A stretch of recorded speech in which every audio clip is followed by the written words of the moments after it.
a todos, bienvenidas, bienvenidos a esta nueva charla que tenemos la oportunidad de realizar este día de hoy, miércoles 7 de abril.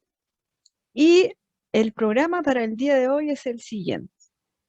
Comenzaremos primero con una breve charla de nuestro fundador y CEO, Marcelo González, quien nos informará sobre las novedades del Diplomado Internacional y los cursos que estamos lanzando próximamente, para luego dar inicio a la charla que será dictada por Martín Hurtado, que habla sobre la prefabricación en madera, casos recientes en Chile. Finalmente, luego de la charla tendremos 10 minutos en los cuales podremos responder consultas. Así es que, sin más, doy el pase a Marcelo González para que nos converse sobre estas novedades de los cursos y del Diplomado Internacional. Gracias, Javi. ¿Se escucha? Sí. Ya. Hola. Buenas tardes a todas, a todos. Bienvenidos a esta nueva charla abierta, donde tenemos el placer de contar con Martín Hurtado para poder compartir sobre prefabricación en madera, ¿ya? Antes de poder darle el tiempo a Martín, quería compartir algunos detalles del diplomado y los cursos que estamos realizando. Primero, bueno, contar que el Diplomado Internacional en Diseño y Construcción en Madera, que parte el 14 de abril, bueno, con nuestros patrocinadores que ya los hemos mencionado en la charla anterior, está Catworks, ¿cierto? El software BIM para construcción con madera, TimberTech, que es un aliado con el cual vamos a comenzar a trabajar desde este año, desde Italia, el Centro Tecnológico para la Innovación en la Construcción, apoyado por Corfo, el IDIEM de la Universidad de Chile, Construye 2025, el Colegio de Ingenieros, Polo Madera de la Universidad de Concepción. Y hoy día, justo hoy día, tenemos la confirmación de Exland Dolomiti, un productor de CLT de Italia, que también se suma como patrocinador de nuestro diplomado. Así que estamos súper contentos y le damos la bienvenida también. Bueno, contar que hoy día la idea un poco también de la charla era motivar a los últimos ya que se puedan matricular, pero ya se matricularon, cerramos los cupos del diplomado que parte en abril, así que agradecemos a todos los que se matricularon por el entusiasmo y estamos bien contentos. Sin embargo, también comentar que la próxima edición del diplomado va a partir en agosto para los que no alcanzaron a matricularse, pero están con las ganas aún de especializarse en construcción en madera. Los dejamos invitados para el mes de agosto, para este segundo ciclo, ¿ya? Y quiero aprovechar la oportunidad de poder comentarles del curso online Diseño Estructural en Madera, que parte en abril también, que es básicamente un curso dirigido a arquitectos, ingenieros y constructores de toda Latinoamérica, y también estudiantes de último año de estas carreras. Es un curso 100% online que consiste en 17 clases grabadas, o sea, un curso totalmente asincrónico, así que durante un mes ustedes pueden tomar las clases en el horario de su conveniencia. Hay evaluaciones en cada módulo y también hay una sección de consulta donde nosotros como equipo vamos a ir respondiendo cada semana, ¿ya? Es un curso de 22 horas de Study Learning, como les mencioné, en un mes, y es en idioma español. Y básicamente este curso se centra en el dimensionamiento de elementos estructurales en madera cerrada y madera laminada, y también el diseño de uniones, ¿ya? Y previo a esto conocimiento se entrega algunos conceptos y conocimientos sobre propiedad y tecnología de la madera para conocer el material, propiedades físicas, propiedades mecánicas, etc. Así que, bueno, algunos de los profesores del curso, está Javiera Padilla, ¿cierto? Ingeniera civil, magíster también en ingeniería civil, que es parte de nuestro equipo. Fran Esilis, que es académico de la Facultad de Arquitectura y Urbanismo de la Universidad de Concepción. Está Juan Acevedo, ya amigo desde el inicio del Eje Madera, que nos ha apoyado como parte del equipo también. y el profesor Mario Wagner, ¿ya? Y también ambos calculistas con bastante experiencia en diseño y construcción con madera, que son parte de este curso, y también quien le habla, Marcelo González, que veo la parte inicial de propiedad y tecnología de la madera y diseño en madera cerrada. Así que los dejamos invitados. Este curso incluye una licencia de nuestro software CMAST de un mes, ¿ya? Para poder desarrollar todos los ejercicios prácticos que tiene el curso. Y lo pueden tomar desde hoy día mismo, se pueden matricular. Queremos ofrecer, un poco para incentivar a los que nunca han participado en algún curso con nosotros, un descuento del 10% hasta el 7 de mayo, que va a estar disponible en nuestro sitio web. Ahí en el chat vamos a dejar el enlace del curso para los que se entusiasmen, y ahí vamos a conocernos un poco más durante las próximas semanas. Ok, eso por mi parte, Javier. Gracias. Gracias, Marcelo, por estas novedades entonces, y la noticia de que nuestro diplomado, la primera versión, ya tiene todos los cupos completos. Entonces ahora vamos a dar inicio a la charla que nos convoca el día de hoy, que se titula Prefabricación en madera, casos recientes en Chile. El invitado de hoy nos enorgullece que esté él con nosotros, que es Martín Hurtado. Bueno, Martín es un destacado arquitecto nacional que se ha especializado en madera y que tiene más de 150 proyectos construidos en diferentes áreas, los cuales incluyen no solamente viviendas, sino que también equipamiento, industrias, culturas, etc. También sus proyectos se han publicado y han sido distinguidos no solamente a nivel nacional, sino que a nivel mundial también, en varias revistas y bienales de arquitectura. Otro hito destacado de Martín es que es ha sido director nacional por 4 años del concurso de arquitectura en madera de Corma. Martín también es profesor principal de proyectos de tesis en la Escuela de la Universidad Católica de Chile desde 1999 al 2001, y es profesor titular del Taller de Arquitectura Internacional en la Universidad de Buenos Aires, a contar del 2008. Así es que, Martín, es un gusto para nosotros tenerte acá y te dejamos tu tiempo disponible. Muchas gracias, Javiera. Voy a intentar compartir después de esta presentación. Claro, siempre me siento incómodo cuando a uno lo presenta porque no es la costumbre, pero vamos a hacer el intento de presentar. ¿Se ve ahí? Confírmenme que se está... Sí, vemos, pero vemos como el espacio donde ¿Ahí puede sí? editar. Ahí se ve, sí, ahí está. Ahí se ve, perfecto. Ya, muchas gracias, Javiera. Bueno, antes que nada, agradecer a Marcelo y especialmente Elige Madera de la invitación de participar en este ciclo de charla. No es novedad que para mí es muy interesante, la arquitectura en madera ha sido una de mis pasiones de toda la vida, y todo lo que sea apoyar esta causa en este país forestal me interesa mucho. Así que espero que podamos en este rato, en esta media hora siguiente, poder recorrer algunos proyectos básicamente relacionados con la prefabricación de construcción en madera en la tecnología disponible en Chile.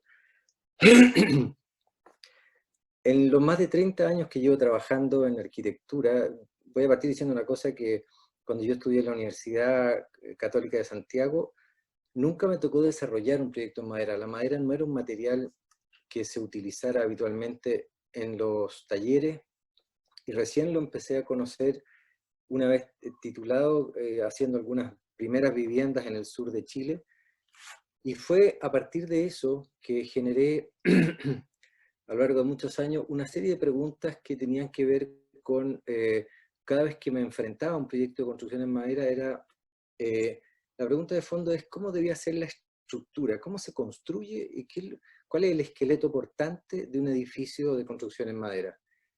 ¿Y por qué me parecía importante? Porque esa decisión determina mucho la estética y el costo involucrado en el mismo, independiente de la forma y de la libertad creativa que uno pueda tener. La decisión de cómo hacerlo y cómo estructurar el edificio es muy determinante.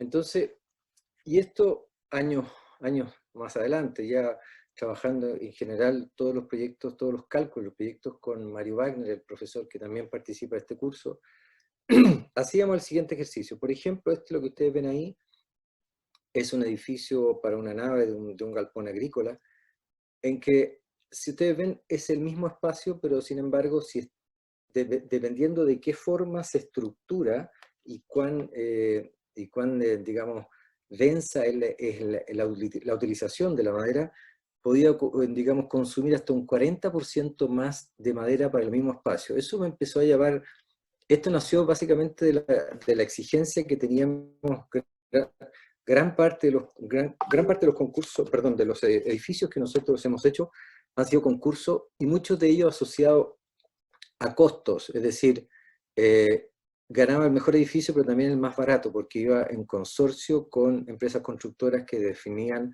un cierto volumen de costo. Y como siempre los recursos son escasos y las ambiciones son muchas, parecía lógico hacerse siempre la primera pregunta era, ¿cuál es la forma más barata, más simple y más económica de construir un edificio? Es decir, ¿cuál es la forma más lógica y racional de poner una estructura? Lo que ustedes ven ahí son dibujos de algún proyecto desarrollado en función de la luz libre que había que cubrir, de las solicitaciones y las cargas propias y las solicitaciones de carga de viento y de sismo que tenía que resistir. Entonces, siempre la pregunta era cómo optimizar la cuantía del material necesaria para una estructura. Los ejemplos que ustedes ven ahí son distintos proyectos con distintas formas y distintas soluciones estructurales en función de sus propias exigencias. Entonces, la pregunta era, ¿cómo es posible conocer previamente un índice de eficiencia como referencia para un diseño estructural óptimo?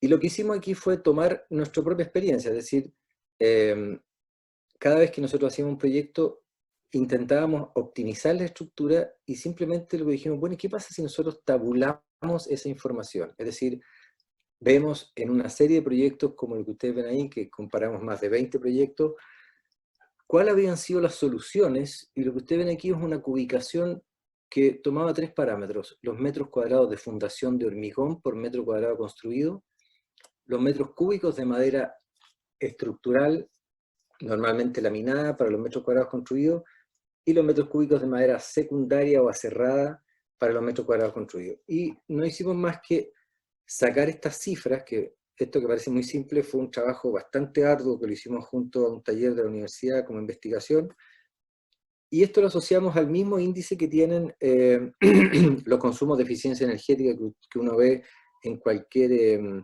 producto de uso diario. En el fondo, no, esto nos permitió saber qué proyectos y por qué eran más densamente consumidores de madera que otros. Y posteriormente, entonces, la pregunta que nos hacíamos era, bueno, ¿cómo se escoge la estructura más eficiente para una estructura? Y aquí las variables que determinan una estructura son básicamente 3, el sismo, el fuego y el viento. Digamos, contrario a lo que ocurre con otros materiales, como el hormigón y el ladrillo, normalmente la condición más determinante para una estructura es más bien el fuego y el viento, más que el sismo, dada digamos, lo liviana que es la estructura de madera y lo flexible que es. Entonces, la estabilidad sísmica era la primera pregunta, y que normalmente dice relación con el dimensionamiento de las fundaciones y de las solicitaciones en ambos sentidos, pero en general la madera aquí no tiene problema. A veces sí tiene problema dependiendo sobre todo de la norma, dependiendo de la exigencia que determine y esto se trabaja por carbonización perimetral de la madera, y en el fondo uno va definiendo un cierto espesor de madera para poder con ello, a una razón de 0,7 milímetros por minuto, fijar un mayoramiento de la estructura para que en caso de incendio, sin una protección adicional, esto simplemente se vaya carbonizando y con eso detenga el avance del fuego. Y finalmente el viento, que como sabemos las estructuras sobre todo las estructuras que están expuestas en zonas rurales, sobre todo, sí es muy determinante el esfuerzo de viento como solicitación a considerar. Entonces, tomando esos ejemplos, tomamos esta familia, digamos, es decir, todos estos proyectos, los que eran de bajo consumo de madera, los de medio consumo de madera y los altos, y nos preocupamos por qué eso ocurre, y vamos a verlo uno por uno. En general, obviamente un consumo bajo de madera está determinado por un F30, o sea, 30 minutos de resistencia al fuego, con vientos más bien moderados, 90 kilómetros por hora, que son en general dentro de la ciudad, y normalmente edificios de 1 o 2 pisos máximo. En consideración intermedia tenemos un F60, es decir, una mayor resistencia al fuego, vientos ya más digamos, de intensidad media, que están dentro de la ciudad, pero en espacios más abiertos. Y los que claramente son los más exigentes son los F120, que son por uso, por recintos de espacio público, auditorios, teatros, iglesias, etc., donde, y además sobre todo si están en entornos rurales, donde la fuerza del viento es muy determinante. Entonces, si ustedes se ven, partimos con un índice de 0.03 por metro cuadrado, y determinamos en unos 0.14, 15 más o menos, 4 o 5 veces más intensa la misma estructura. Entonces, aquí vamos a ver cómo se dio esto. El primer proyecto es un centro de investigación marina en Las Cruces. Esto es un proyecto que está en una punta frente al mar, muy expuesto al viento y a la acción ¿cómo se llama?, de la corrosión marina.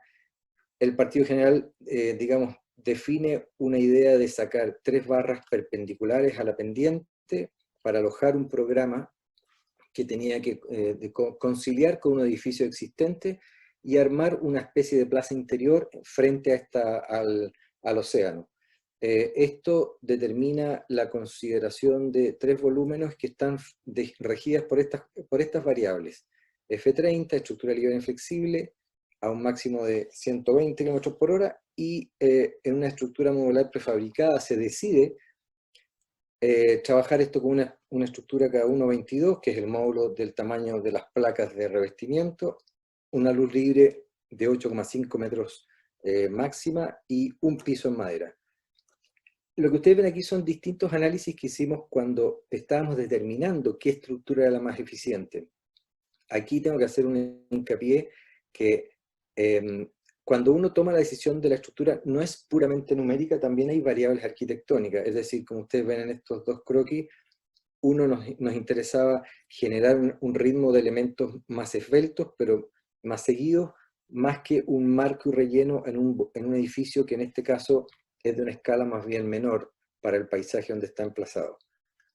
Ahí está el proyecto con sus 3 barras que son básicamente oficinas y laboratorios de trabajo en torno a esta plaza, y ahí el desarrollo de la estructura, que no es otra cosa que una estructura prefabricada, preparada en Ingelamen, una empresa de prefabricadora de madera, donde todos los zócalos se hacen de hormigón, que son los zapatos del edificio, y la estructura se determina por un ritmo seguido que va a determinar también el revestimiento que se va a colocar después de un tono en el color del paisaje, y se deja expuesta hacia el interior y protegida completamente por el exterior con elementos resistentes a la oxidación inmediata al mar.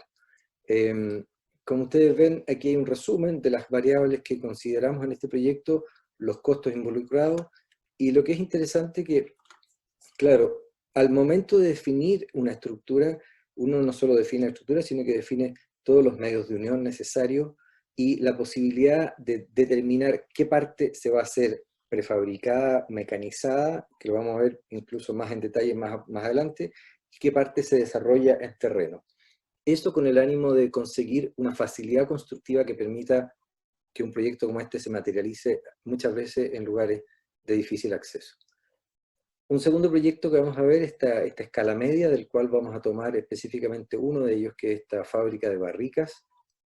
Las condiciones están ahí, estamos dentro de la ciudad, la luz libre es un poco mayor, pero aquí lo determinante es que, de nuevo, el estudio de la estructura nos ayudó a que si tomábamos el camino de poner una estructura más, digamos, seguida, pero de elementos más esbeltos, con apoyos intermedios nos permitía bajar casi en un 10% el consumo de madera, lo que redundaba en un menor costo del edificio, pero también redundaba en que la estética interior era acorde al tamaño del edificio. Este es un edificio industrial, pero de una escala más bien pequeña, es decir, estamos hablando de un edificio de 40 metros de largo, que en el mundo industrial eso es más bien poco, y por eso nos interesaba que la estructura tuviera acorde con otra condición, que es alojar no solo las naves industriales de talleres y laboratorios y de bodega de producto terminado, sino que también toda la zona de oficina. Entonces, las fundaciones de nuevo son hormigón, fundación corrida perimetral, más pollos aislados en algunas partes, y en este caso teníamos un cuerpo de hormigón que era la zona de tostado de las barricas. La estructura de este elemento repetitivo, prefabricado, montado en terreno, donde se reviste con una terminación exterior de placas de fibrocemento e interiormente con placas de terciado de madera. El edificio internamente, que de nuevo es un tema más bien arquitectónico, nos interesa que siempre la decisión de la estructura tiene mucho que ver con el tamaño del espacio al cual va a albergar, para que el ritmo de los elementos esté acorde a la dimensión interior. Por ejemplo, en este otro proyecto, que es un aras, es una pesebrera de caballos en medio del campo. Es un edificio de un piso, pero sí hay una mayor presencia del viento y sobre todo una luz libre un poco mayor. Y aquí desarrollamos una estructura que es híbrida, es decir, madera y acero. El acero toma las tracciones del elemento y la madera toma la compresión. Es básicamente lo que llamamos un galpón a un ritmo de marcos cada 6 metros, con costaneras laminadas y todo el resto aserrado, que son los elementos de configuración de la envolvente de la cubierta.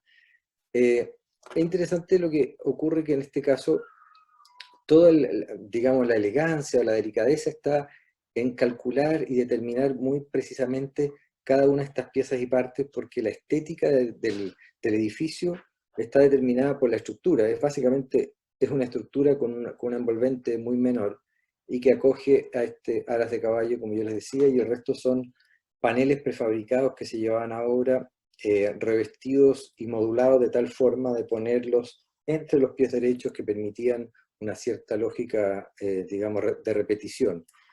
El edificio terminado en medio del paisaje. Otro proyecto similar también en el área, digamos, rural, es un packing de fruta orgánica. Este es un edificio de un tamaño mayor, estamos hablando de casi 6.000 metros cuadrados. De nuevo un edificio de un piso, pero hay mayor presencia de viento, y la luz libre tenía 25 metros de alto, porque tenía que alojar aquí toda una maquinaria de packing de fruta de manzana. Las lógicas son siempre similares, es decir, hay una fundación corrida de hormigón, son los zapatos del edificio, un esqueleto portante de madera, en este caso cada 7 metros 30 cada uno de los marcos, porque el edificio tiene más o menos 120 metros de largo, y un esqueleto y una estructura secundaria que permite generar toda la envolvente para determinar una construcción semi-prefabricada. Es interesante, aquí lo vamos a ver más en detalle también, que la construcción aquí se prefabrica y se monta en terreno de piezas que vienen prearmadas de fábrica. Esto permitió que un edificio de este tamaño, de 4.300 metros, se construyera más o menos en 3 meses, digamos, en 90 días. Ahí la envolvente del edificio terminado, y lo que les explicaba anteriormente, la secuencia o toda la optimización de la estructura está en función de, por un lado, liberar el espacio interior, pero también dejar lo justo y necesario de material para configurar el esqueleto portante de este edificio de estas dimensiones. Otro edificio también, esto ya dentro del área urbana, es los talleres del Museo Mirador MIM, que tienen una condición levemente diferente, una estructura cada 4 metros 80 de eje, con unos marcos de madera laminada de altura variable, y el resto es todo lo que es la estructura total secundaria para poder recibir todo el revestimiento. Lo que es interesante de este edificio es también cómo se está en medio de la ciudad, pero en medio de un parque, y el edificio saca, por decirlo así, una cierta musculatura para dialogar con ese paisaje y que así albergar el programa que exigía, que básicamente son talleres, laboratorio y oficina.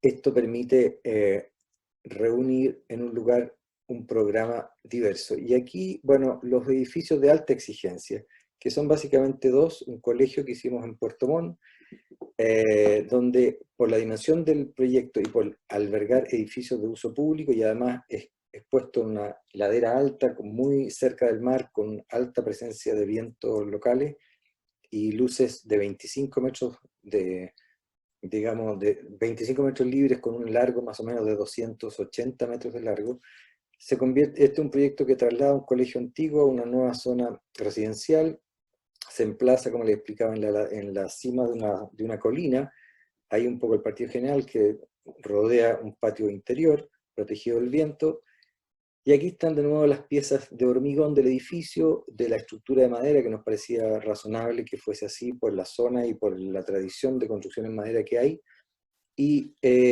también por el clima, que gran parte de los programas de uso común, estoy hablando del auditorio, la iglesia, todo el hall de recepción, 2 gimnasios, piscina, digamos, comedor, etcétera, están todos alineados en un gran volumen que enfrenta la calle. Para ello tomamos como la tradición de esta idea de la envolvente continua que cubre el edificio, la estructura, son unos marcos, digamos, biarticulados que permiten cada 2,44 metros hacer una estructura más bien reiterativa porque tenía que pasar de grandes recintos como los que se señalan aquí a pequeños espacios de salas de clase, etc. Entonces buscamos un módulo que fuese compatible con dimensiones muy diversas de recintos interiores. Como les decía anteriormente, aquí rescatamos un poco la lógica de la estructura y la envolvente continua de la zona, muy protegida de la lluvia y del viento, y el edificio establece la idea de dejar toda la estructura dentro del edificio y la envolvente, ya sea de fibrocemento, de cristal o de piedra, por fuera para proteger por diseño el esqueleto del edificio.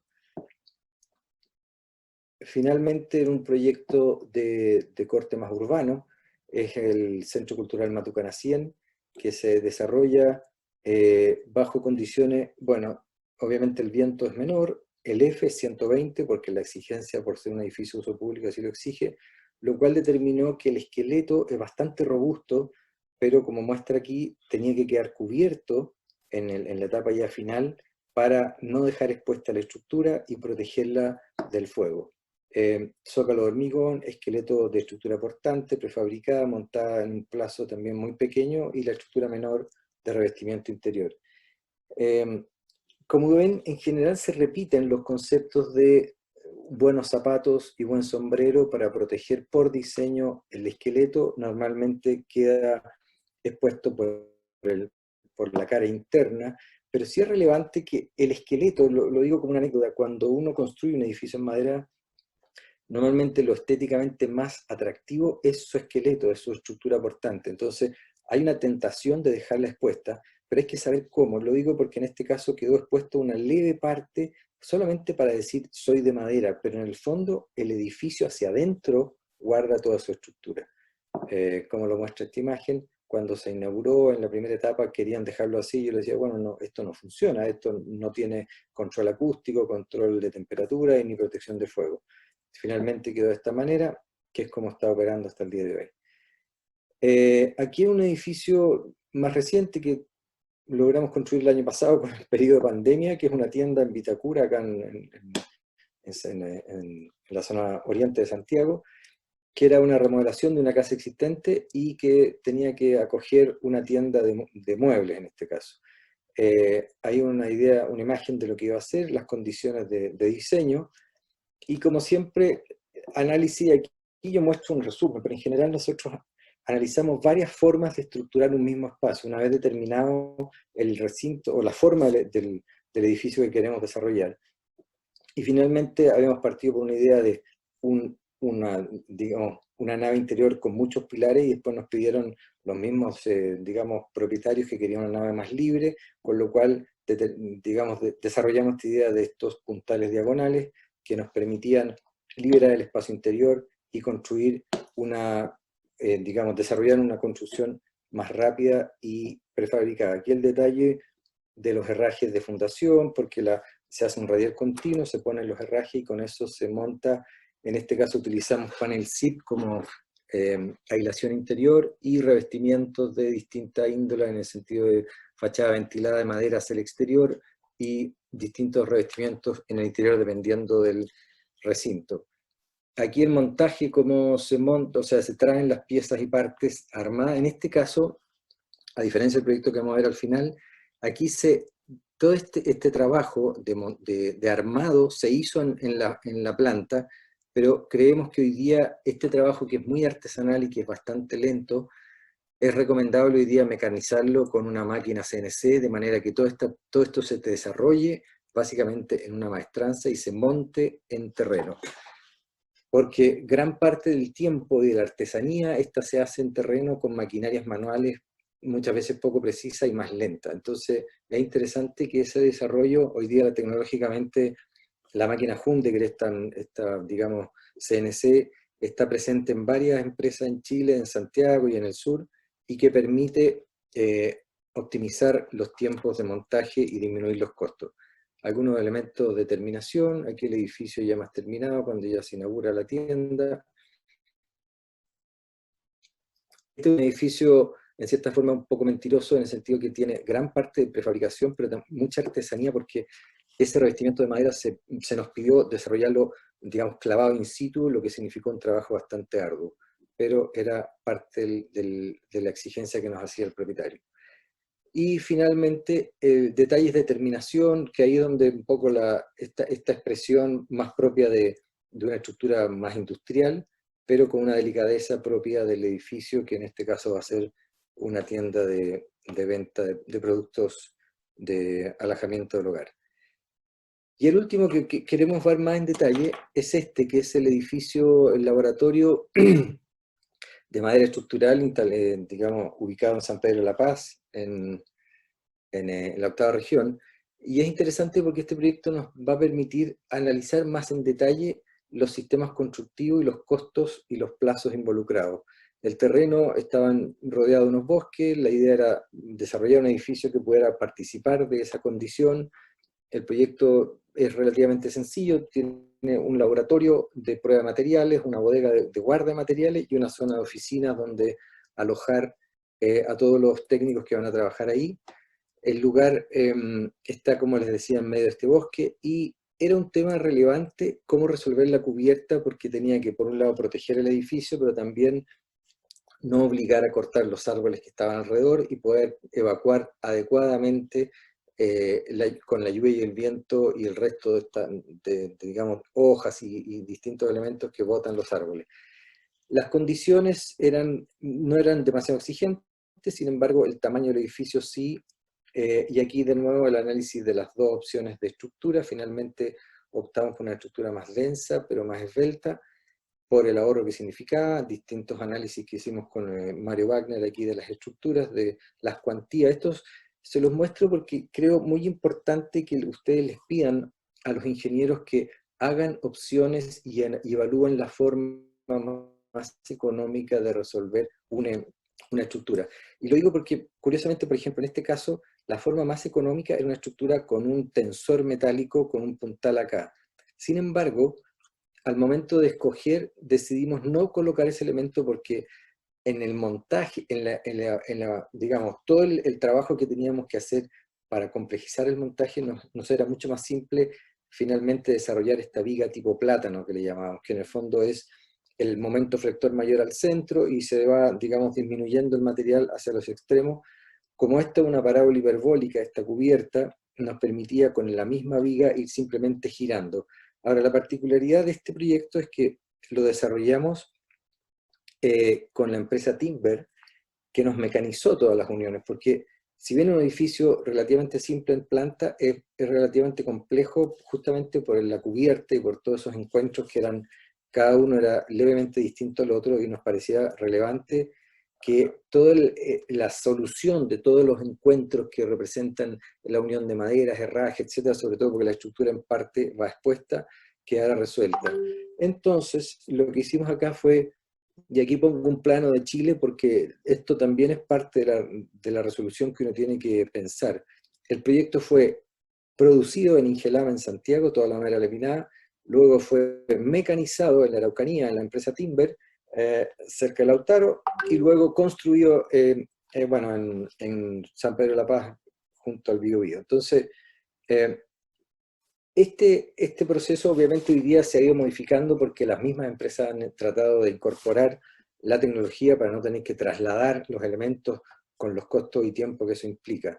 Aquí está la producción de las vigas plátanos que yo les decía, donde en terreno se prearma, digamos, y se generan todas las soluciones de unión, en este caso, que tuvimos que generar porque la viga era tan larga, tenía 28 metros de largo, que encarecía mucho el flete, que tenía que ser máximo de 20 metros, entonces lo que hicimos fue desarrollar esta unión que se mecanizó con esa máquina, la Maffel, que permite, digamos, ingletear la viga, digamos, es una escopleadora de cadena que permite hacer esa unión, pero todo eso va prehecho de manera que cuando se llega a terreno se monte de manera muy rápida.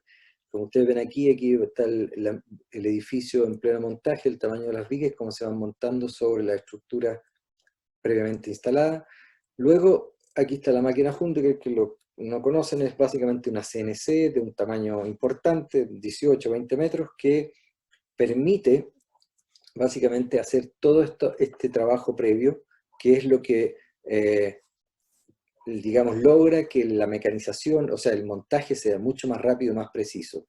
Ahora, esto solo se logra porque previamente hay que modelar el edificio en un programa CAD-CAM, CADWork o el que sea, que permita, digamos, desarrollar muy precisamente todas estas uniones para que las uniones sean muy, digamos, precisas y sobre todo si se quieren dejar estéticamente a la vista. Hay distintas terminaciones de lo mismo y la unión, digamos, la incorporación de herrajes que permiten unir el edificio. Y finalmente, y aquí yo quiero hacer un énfasis porque esto no significa, y lo vamos a ver en detalle, que la prefabricación tiene que tomar una parte industrial y una parte artesanal. ¿Por qué lo hacemos así? Porque todos los paneles de relleno que ustedes ven acá, los puede perfectamente materializar lo que llamamos nosotros una prefabricación artesanal en terreno, es decir, las piezas de madera cerrada que se pueden trabajar, se evita tener que trasladar y mecanizar porque cada elemento que hay que hacer eso es un costo adicional.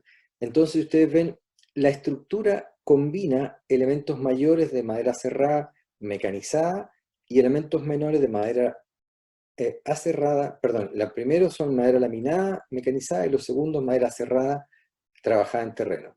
Esa combinación, y lo vamos a ver en detalle, bajó casi en un 20% el costo de la estructura de madera, porque si no, el sistema completo se encarece. Aquí más detalles de lo mismo, el sistema es lo mismo, ustedes ven estos mismos casetones de cubierta, que era la parte más compleja en términos geométricos. Sin embargo, era tan leve la deformación de la cubierta que no había problemas de poner estos casetones prefabricados, lo mismo con las placas de arrastramiento, que también se deforman naturalmente, y permitieron, digamos, generar esta, digamos, cubierta continua sin mayor problema.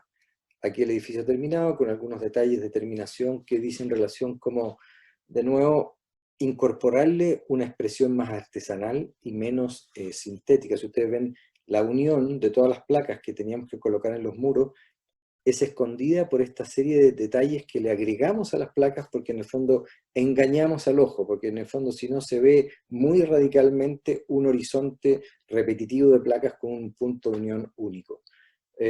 Aquí ya la terminación exterior con un revestimiento de pino impregnado con pintura falún y de nuevo muy importante la protección por diseño, cubierta, los zapatos y el sombrero.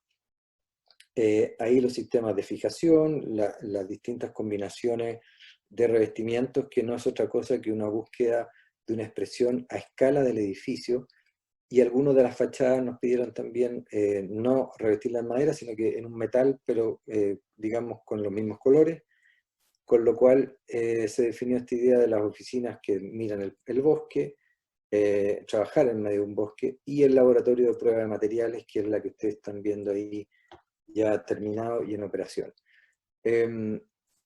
Aquí, solamente para hacer un resumen, de un poco un recetario, las conclusiones son las siguientes. Primero, si van a trabajar una estructura, es ideal tener un índice. Nosotros, bueno, teníamos preparado publicar un libro con esto, no lo pudimos hacer por dada la pandemia, pero esperamos, pasada la pandemia, lograrlo, para ayudar a que cada uno, cuando comience a construir, tenga estas variables de índices de referencia para saber, cuando uno está diseñando una estructura, saber en qué rango está y si es razonable. Luego, que es una cosa obvia, modular y dimensionar en función de los tamaños de los materiales que existen en el mercado, es decir, placas de OSB, placas de terciado u otros. Utilizar madera laminada recta en los elementos estructurales mayores. Es como, de nuevo, la combinación de eso versus utilizar madera cerrada, recta, en los elementos estructurales menores a 3,20 metros, que es la medida que sabemos que se comercializa el pino. Aquí solamente un dato, por ejemplo, si nosotros hacíamos todo el edificio en madera laminada, costaba un 27% más que hacer esta combinación de madera laminada y madera cerrada. Por eso es importante esta combinación, porque si no, en el fondo estamos, digamos, encareciendo innecesariamente el edificio. Y lo que les decía anteriormente, esto obliga a, digamos, hacer una modelación BIM de toda la estructura que permita solucionar previamente todas esas, digamos, uniones mecanizadas, para que así esa mecanización se materialice y de esa forma considerar un prearmado en planta y cambiar el concepto de construcción por montaje. Yo creo que esto quizás es lo más importante. Aquí la mayoría de las faenas hay que tratar de hacerlas digamos, en la industria especializada, con maquinaria especializada, en condiciones adecuadas para los obreros, para los carpinteros, y solamente llegar y montar con tecnología adecuada. Otra receta es atornillar y no clavar. Dentro de lo posible, todos los tornillos, primero, es una faena más segura, y sobre todo recuperable. Muchas de estas estructuras, pensemos que su tiempo de duración no es mayor, entonces al menos nosotros tomamos hace muchos años ya la determinación de todas las estructuras, hacerlas, ¿cómo se llama?, atornilladas, por una razón muy simple, que nos ha tocado recuperar estructuras antiguas y trasladar edificios. Entonces lo que está clavado se rompe, lo que está atornillado se recupera. Y esta recomendación, que es muy simple pero también muy útil: no olvidarse del zapato y el sombrero, que son protecciones muy sanas para que el edificio en madera tenga una protección por diseño. Entonces, para finalizar, ¿por qué importa contar con parámetros de diseño? Porque estos parámetros nos permiten diseñar conociendo a dónde estamos, digamos, dirigiendo el proyecto, los costos que esto implica, y utilizando, obviamente, la tecnología disponible, pero especialmente también sabiendo que parte importante del edificio sí o sí se va a hacer de manera manual en terreno. No olvidar que tenemos en Chile muy buenos carpinteros. Con una tecnología muy simple se puede construir de esta manera, no se requiere grandes inversiones, y finalmente esto nos permite reducir los tiempos y los costos involucrados. Y así, toda esa ambición plástica propia de los creadores, de los arquitectos, de los ingenieros, puede hacerse factible si es que uno maneja muy bien estos costos para poder, como digo ahí, construir con lo justo. Eso sería. Muchas gracias. Muchas gracias, Martín, por esta gran charla que nos has dado el día de hoy, contundente, y sin duda yo creo que a todos nos ha abierto un nuevo mundo en el tema que nos expusiste. Así que estamos muy agradecidos, y Gracias. invitamos también a los asistentes a hacer sus consultas en el link donde dice pregunta y respuesta. Mientras damos ese tiempo, te voy a comentar, Martín, que tenemos 239 espectadores de 20 países diferentes. ¿Ya? Nos acompañan desde Alemania, Costa Rica, México, de Argentina también, Bolivia, Brasil, Cuba, Ecuador, España, desde Panamá también, Paraguay, Perú, Portugal, obviamente de Chile, de Colombia, de Estados Unidos, de Guatemala, de República Dominicana, de Uruguay y Venezuela. Entonces, Bravo. resultó ser una charla bien masiva y bien internacional también. Qué bueno. Ahora vamos a empezar un poco a responder las preguntas que nos tienen nuestros asistentes. ¿Ya? Perfecto. Acá hay una consulta que dice, más o menos, ¿cada cuánto tiempo necesitan mantención algunos de los edificios que nos presentaste? Ah, buena pregunta, sí. Eso a propósito de la... Mira, voy a dejar esa imagen como referencia. Mira, uno de los típicos preocupaciones de la gente que construye, cuando va a construir un edificio en madera es, uy, ¿cómo lo voy a tener que mantener? ¿Cuánto va a significar? ¿Cada cuánto tiempo voy a tener que proteger?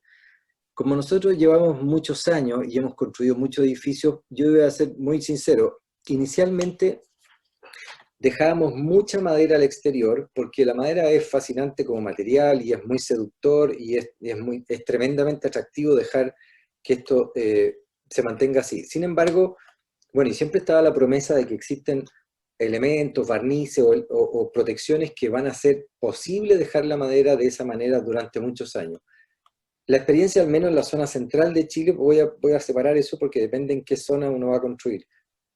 El clima en la zona central, que es muy seco en verano, frío y húmedo en invierno, pero con mucha oscilación térmica, estresa mucho a la madera y lamentablemente la madera de exterior en la zona central de Chile sufre mucho. Entonces, si ven hoy día hay buenos productos para mantener eso, en general, nosotros como muestra esta imagen, tratamos de meter la madera dentro del edificio, es decir, adentro hay que hacer prácticamente nada, se mantiene sola, con muy poca protección y pasan muchos años y no le pasa nada. Hacia afuera, si ustedes ven aquí, nosotros solamente dejamos expuesta los elementos mayores, es decir, las piezas bien robustas, porque puede que se dañen el primer 5 o 7 milímetros, pero de ahí siguen 30, 40, 50 centímetros de elemento que no le va a pasar nada, y el resto hemos desarrollado una cantidad de versiones, utilización de fibrocemento, de elementos metálicos, de maderas de fachada ventilada, de algunas maderas que sí están tratadas para los exteriores,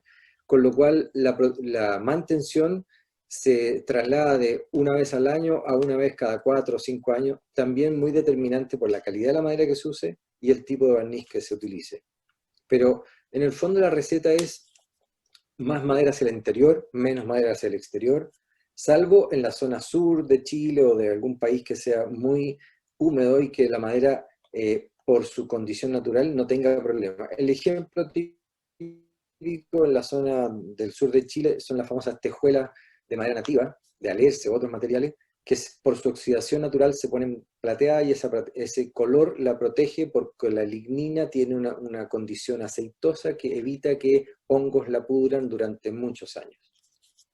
Hay que mantener seca la madera por fuera para poder protegerla, eso es lo más relevante. Bueno, ahí eso es otro tema que uno podría estar mucho rato explicando cómo se mantiene la madera seca para que de esa manera no se alojen los hongos y no se comience la pudrición.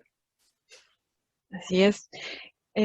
Ahora nos vamos a saltar a otro tema, Martín, que en base a tu experiencia, ¿tú más o menos tienes algún cálculo de cuánto porcentaje se reduce en costo cuando tú generas proyectos en madera o este anda a un costo similar si produce un proyecto en hormigón de características similares, por ejemplo? Ah, mira, eso sí lo tenemos bien estudiado, porque nosotros hemos hecho muchos proyectos en madera, pero también en otros materiales, y en general el ahorro importante está en el tiempo de disminución del tiempo de construcción. Si pensamos, cualquier edificio tiene obra gruesa y terminaciones. Independiente de cómo sea la estructura, las terminaciones digamos que son todas iguales, o sea, no va a cambiar mucho. Pero en la estructura, si por ejemplo trabajamos con hormigón o con ladrillo, que son elementos de construcción húmeda, lenta y como que hay que tomar bastante tiempo para construir. En general nosotros, a ver, porcentualmente diría que si comparas hormigón y madera debe ser un 30% menos de tiempo. En edificios pequeños, en edificios grandes como estos industriales, es mucho más, porque ahí simplemente, pensemos que un edificio como este de de 5.000 metros lo construimos en 3 meses. Eso en hormigón sería imposible, porque claro, porque son piezas y partes que se montan. Y lo otro que es relevante es que el tiempo también, por eso es que yo hablo tanto de montaje versus construcción. La artesanía en terreno es la que demora mucho, entonces en la medida en que yo sea capaz de producir industrialmente en una planta elementos repetitivos, se disminuyen los tiempos. Pero el peligro ahí, y por eso también esta foto lo muestra, nuestra obsesión ha sido evitar el fenómeno de la industrialización trae una estandarización de la solución, entonces empiezan a ser edificios muy aburridos, digamos. Las fachadas son infinitamente iguales, son todos los elementos iguales. Entonces lo que ustedes ven aquí es nuestra insistencia en que esa repetición no puede disminuir la artesanía que tiene que sistematizarse, pero por ejemplo, ese revestimiento que ustedes ven ahí son 6 tipos de placas distintas combinadas que configuran ese total. No son infinitas y son hechas industrialmente también sin material de pérdida, es decir, se optimiza el tamaño de la plancha en 5 o 6 módulos, pero se estandariza una construcción que permite construir rápido, pero sin caer en la tentación de construir aburrido y todo igual. Sin duda. Ahora vamos a saltar a otro tema, Martín. Tú nos hablaste a lo largo de tu charla de cómo un poco por diseño vamos a proteger las estructuras. Y acá hay una pregunta súper específica que ¿Ya? dice que desde el punto de vista de arquitectura, ¿cómo tú abordas el tema de protección frente a la amenaza que representan las termitas para las construcciones de madera? Ah, bueno, mira, aquí lo voy a dejar aquí. Primero, hay termitas aéreas y termitas subterráneas. Las subterráneas se evitan con un buen zapato de hormigón, para ponerlo en términos simples, no dejar en contacto la madera con la tierra porque ahí hay la transmisión. La segunda cosa es tratar, digamos, la madera previamente. No tratarla con CCA, cobre, cromo y arsénico porque sabemos que es venenoso y dañino para la salud, pero hoy día, por ejemplo, el cobre micronizado u otros, o el Baxol, permiten proteger con las termitas, especialmente para las termitas aéreas. Ahora, las termitas también hay que ver en qué lugar, qué tipo de insecto y de qué forma llegarían estas. Nosotros en general hemos tenido pocas veces que tener protecciones específicas por termitas porque en general la construcción tiene, por decirlo así, una envolvente muy segura, es decir, no entran ni por el suelo ni por la cubierta y el forro exterior también tiende a ser un elemento, digamos, inerte, no madera. Entonces eso evita que entren por ahí. Perfecto. Ahora un poco ya de opinión a tema un poco más contingente.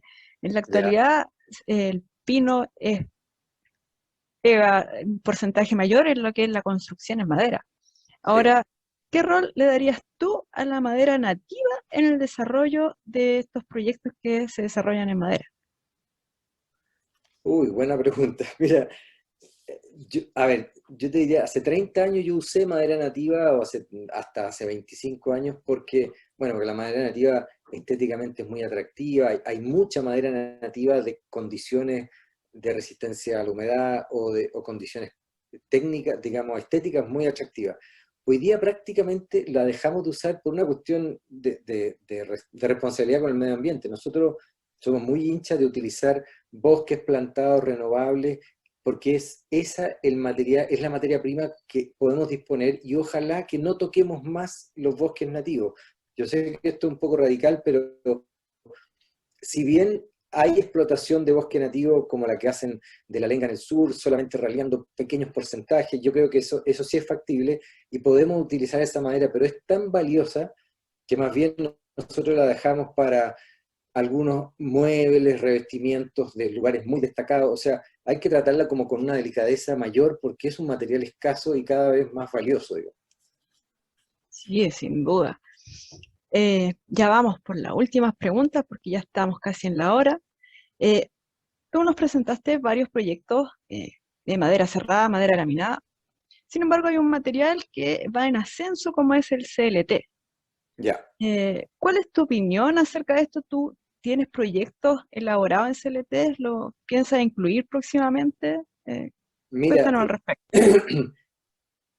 yo en ese sentido yo soy súper práctico. Sí conozco perfecto el CLT, lo hemos estudiado, lo hemos analizado para proyectos, pero te soy muy sincera que no lo hemos usado por un problema de costo. Y hay un tema muy simple. En Chile todavía el CLT es un elemento no producido industrialmente, por lo tanto se produce artesanalmente a un costo alto y además por una razón, todavía, a ver, el porcentaje que nosotros, digamos, el costo de un edificio tiene los materiales y la mano de obra.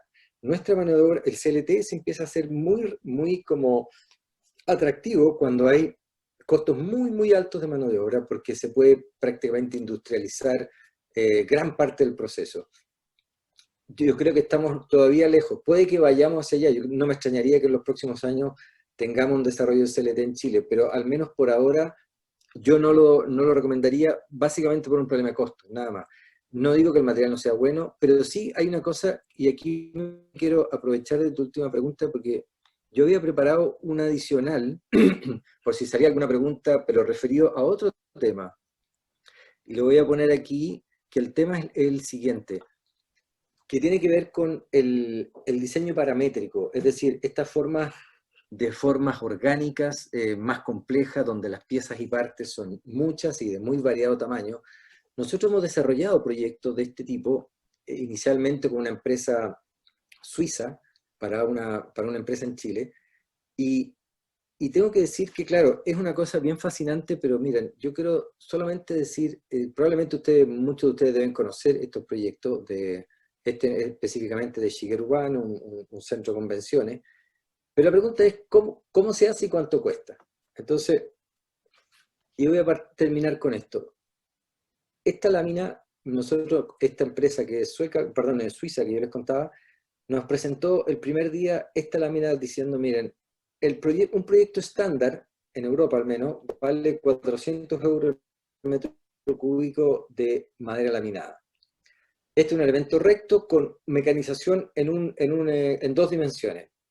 Si nos vamos a elementos curvos, subimos a 800 euros. Si nos vamos a un elemento con doble curvatura y mecanización, nos vamos a 2.400 euros, es decir, casi 6 veces el valor. Lo digo porque, volviendo en nuestra experiencia de desarrollo de un proyecto similar, claro, bueno, y eso sin contar otra complejidad, que esto implica, bueno, el trabajo con la CNC, que es una tecnología que se instaló, pero es distinto a la Hyundai que trabaja en dos dimensiones, que estas máquinas robotizadas que hacen elementos muy complejos. Es fascinante, pero hay que saber los costos y los costos también de montaje. Estos montajes son extremadamente complejos porque imagínense que todas estas piezas y partes tienen que calzar. Eso significa que no se pueden deformar por cambio de humedad o tienen que tener una estabilidad dimensional importante. Entonces, lo que ustedes están viendo aquí es el montaje de este mismo proyecto, esto en Corea, y resulta que para poder montar de esa manera se construyen carpas climatizadas con las mismas condiciones en que se produjo este proyecto en Suiza para poder montar estos mock-up y ese, una vez terminado y ensamblado, se monta como una totalidad. Entonces, si sumamos todos esos inputs al costo de la obra, sin embargo, o sea, inevitablemente va a subir exponencialmente el costo. Adicionalmente, lo que significa en términos de coordinación de piezas y partes distintas, de la incorporación de toda esta secuencia de trabajo de ingeniero y de arquitectos para poder coordinar ese proyecto que es infinitamente muy complejo. Entonces, y con esto termino, yo digo, bueno, al menos por ahora, y salvo proyectos muy específicos, nosotros tratamos de ser muy rigurosos con una cierta ética del diseño. Nos parece que no es razonable que nos entusiasmemos por esa línea simplemente porque, bueno, habría que pagarlo, y no sé quién lo puede pagar. Y todavía tenemos mucho que hacer aquí. Sin duda, Martín. Bueno, agradecerte por este pequeño extra que nos diste al final y bueno, no solo por eso, por tu tiempo, tu amabilidad para expresar de manera tan precisa todo lo que nos quisiste entregar el día de hoy. Así es que de parte de todos los participantes y nosotros como equipo de Elige Madera, te agradecemos la charla que nos has brindado hoy día. Muchas gracias, Javiera. Eh, Espero que te haya servido. Muchas gracias, Martín. Gracias, Marcelo, que estés muy bien. Estamos en contacto. Estamos en contacto. Chao, chao a todos. Espero que lo hayan disfrutado. Chao, chao a todos, y también le dejamos a todos los participantes de esta charla a seguirnos en nuestras redes sociales, nuestras novedades, ¿cierto? A inscribirse en la segunda versión del diplomado y también a inscribirse en el curso para que aprovechen el 10% de descuento. Tengan todos una muy buena tarde y una muy buena noche para los que estén más lejos de acá de Chile. Chao, Ya, chao. muchas gracias. Chao, chao.